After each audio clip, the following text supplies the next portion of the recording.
Assalamualaikum warahmatullahi wabarakatuh. Alhamdulillah wassalatu wassalamu ala rasulillah wa ala alihi wa sahbihi wa mawalah amma ba'd. Apa kabar anak-anak salihah? Semoga selalu dalam keadaan sehat dan dalam lindungan Allah Subhanahu wa taala. Alhamdulillah, insyaallah pada sore hari ini kita akan bersama-sama mengenal sosok Umar bin Al-Khattab radhiyallahu anhu.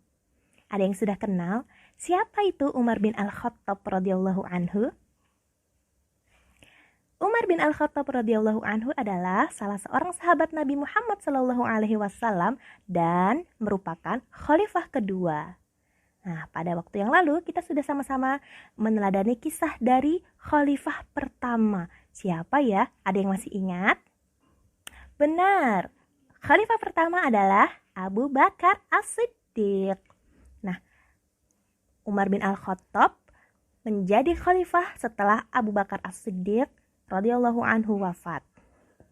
Umar bin Al-Khattab radhiyallahu anhu lahir di Makkah dan berasal dari Bani Adi, salah satu suku Quraisy.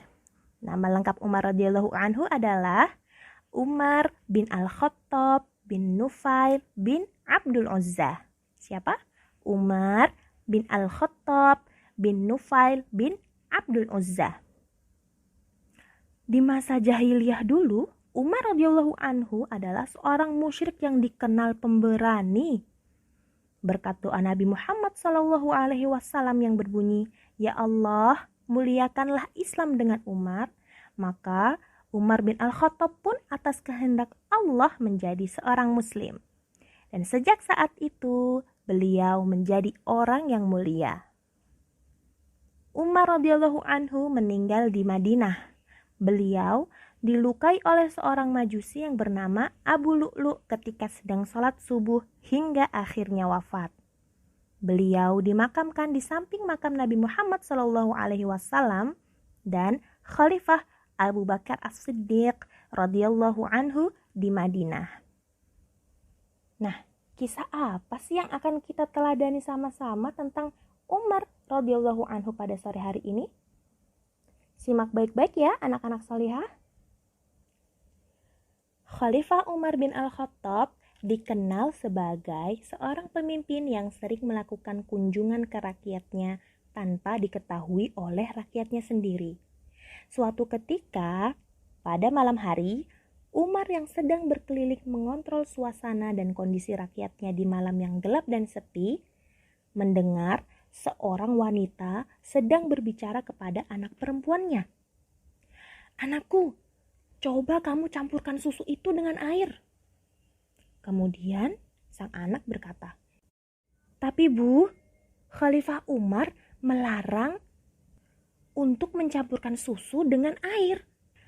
Apakah ibu tidak mendengar beliau melarang perbuatan itu?" Kemudian sang ibu berkata, "Sudahlah anakku, cepat, campurkan saja susu itu dengan air. Kamu di tempat yang aman. Umar tidak akan tahu apa yang kamu lakukan. Tidak ada yang melaporkan itu kepada Umar." Nah, padahal tadi Umar bin Al-Khattab berada di dekat rumah ibu dan anak ini ya. Lalu apa yang dikatakan si anak? Anak-anak salihah semua? Si anak berkata, "Bu, walaupun Umar bin Khattab radhiyallahu anhu tidak mengetahuinya, tapi demi Allah, Tuhannya Umar bin Khattab melihat kita dan aku tidak mau melakukannya.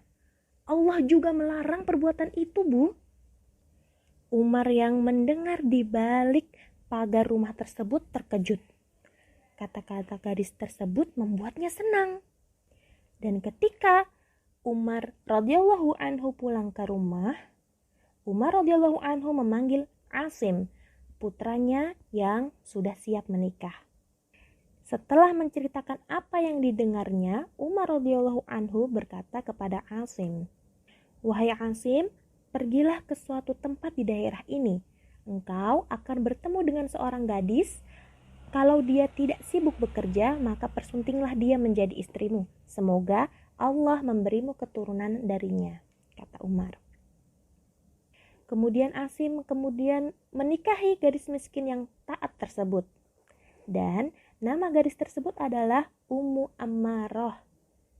Dan dari pernikahan tersebut lahirlah seorang putri yang diberi nama Laila, yang kemudian akan dinikahi oleh Abdul Aziz bin Marwan. Dan hasil dari pernikahan ini akhirnya melahirkan Umar bin Abdul Aziz yang dikenal juga sebagai khalifah yang adil kelak. Nah, Masya Allah. Kira-kira dari kisah ini, kisah Khalifah Umar bin Al-Khattab radhiyallahu anhu dan perempuan pencampur susu ini, ada tidak yang kita bisa ambil hikmahnya, anak-anak salihah? Banyak ya. Salah satunya adalah keutamaan dan keadilan Khalifah Umar bin Al-Khattab radhiyallahu anhu. Beliau sangat menjunjung tinggi keadilan, tidak boleh berbuat curang. Maka beliau melarang untuk seluruh pedagang susu mencampurkan susunya dengan air. Karena jika susu telah dicampurkan dengan air, maka kandungan susunya akan berkurang.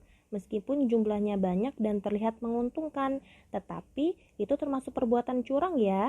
Dan Allah tidak menyukai hambanya yang berlaku curang. Kemudian, hikmah yang kedua, bahwa Allah Maha melihat apa yang diperbuat oleh manusia, walaupun amal tersebut tidak dilihat oleh seorang pemimpin. Seperti tadi, sang ibu berkata, gak apa-apa, dicampur aja, orang Umar tidak melihatnya kok, gitu. Nah, padahal ada yang lebih maha melihat, yaitu Allah Subhanahu wa ta'ala. Begitu juga anak-anak soleh semua, jika akan melakukan maksiat atau ketika melakukan hal salah, jangan merasa bahwa gak apa-apa, tidak ada yang ngelihat, mama, papa, ayah, ibu, bunda, umi, abi tidak melihat aku kok berbuat curang atau tidak melihat aku berbohong. Tapi Allah Maha melihat, maka kita tidak boleh melakukan maksiat, tidak boleh berlaku curang, tidak boleh berbohong. Oke? Kemudian selanjutnya, bahwa sikap jujur akan meninggikan derajat pelakunya. Nah, barang siapa yang berbuat jujur seperti sang anak tadi, maka akan ditinggikan derajatnya oleh Allah Subhanahu wa ta'ala. Akhirnya tadi dinikahkan oleh anaknya Umar bin Khattab ya. Siapa namanya? Asim. Yang dari keturunannya Asim ini maka lahir pula seorang pemimpin yang hebat sekali. Yang hebat seperti kakek buyutnya, yaitu Umar bin Al-Khattab. Kemudian banyak orang yang tidak terlalu terkenal di mata kita tidak mengenalnya, tapi ternyata Allah sangat mengenalnya. Nah, siapa nih di antara kita semua yang ingin dikenal oleh Allah, yang ingin namanya disebut-sebut oleh Allah Subhanahu wa ta'ala di hadapan malaikat? Nah, maka senantiasa harus berbuat baik dan berbuat jujur serta taat kepada Allah Subhanahu wa ta'ala.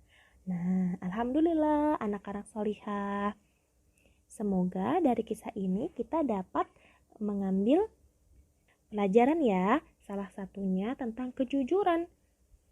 Agar anak-anak solihah semua selamat dunia dan akhirat.